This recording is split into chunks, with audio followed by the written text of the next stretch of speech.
మీరు పిలుస్తారు పోతాడు కూడా దాంట్లో ఏముంది వచ్చేసి ఇప్పుడు చంద్రబాబు నాయుడు ఇంట్లో పెళ్లి చేస్తే జగన్ పిలిస్తే పోడా, జగన్ ఇంట్లో పెళ్లి చేస్తే చంద్రబాబుని పిలిస్తే పోడా. రఫీ గారు మీరు ఏదో చెప్తున్నారు ఇందాక. Right sir, right. రఫీ గారు చెప్పండి, మీరు చెప్తే నేను మళ్ళీ బ్రేక్ తీసుకుంటాను. అంటే ఇప్పుడు ఆమె ఏం చేసిందంటే అన్న దగ్గరికి వచ్చే ముందు లోకేష్ గారికి క్రిస్మస్ కానుక పంపించింది.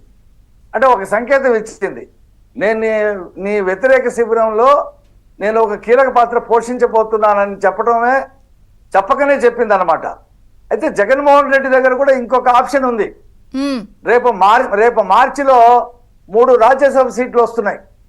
ఆ 3 రాజ్యసభ సీట్లో ఎందుకు నీకు ఈ బాధ, ఆ కాంగ్రెస్ లో చేరటం, నువ్వు వచ్చి ఇక్కడంతా తిరగటం, నేను నీకు ఇప్పుడు చెప్తున్నాను ఒక అన్నగా, ఆ రెండిట్లో ఒక రాజ్యసభ సీటు నీకు మార్చిలో ఎన్నికలు జరుగుతున్నాయి.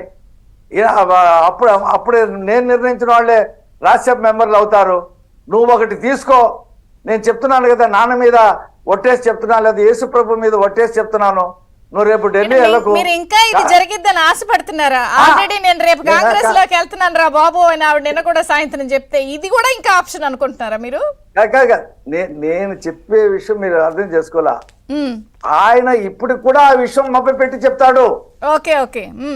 రేపు నువ్వు వెళ్ళొద్దు, నీకు నేను రాజ్యసభ ఇస్తున్నా, ఏసఐ మీద నీకు నేను ప్రమాణం చేసి చెప్తున్నా, నువ్వు ఎన్ని చేయవద్దు, నేను చేసింది పొరపాటే, నీకు ఇవ్వకపోవటం పొరపాటే, ఇప్పుడైనా నా చేతిలో ఉంది, ఇది ఇద్దామని చెప్పి అనుకుంటున్నాను, నువ్వు విత్డ్రా చేసుకోవాలి ప్రతిలాడతాడు.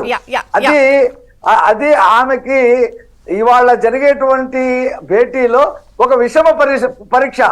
ఎందుకంటే మాట తప్పటము మడమ తిప్పటం అనేది జగన్మోహన్ రెడ్డికి వెన్నతో పెట్టినట్టు విద్య. ప్రతి అంశాన్ని వాడతాడు. ఒక బ్రేక్ తీసుకుందాం, తర్వాత ఎనలిస్ట్ తో కూడా మాట్లాడదాం. చిన్న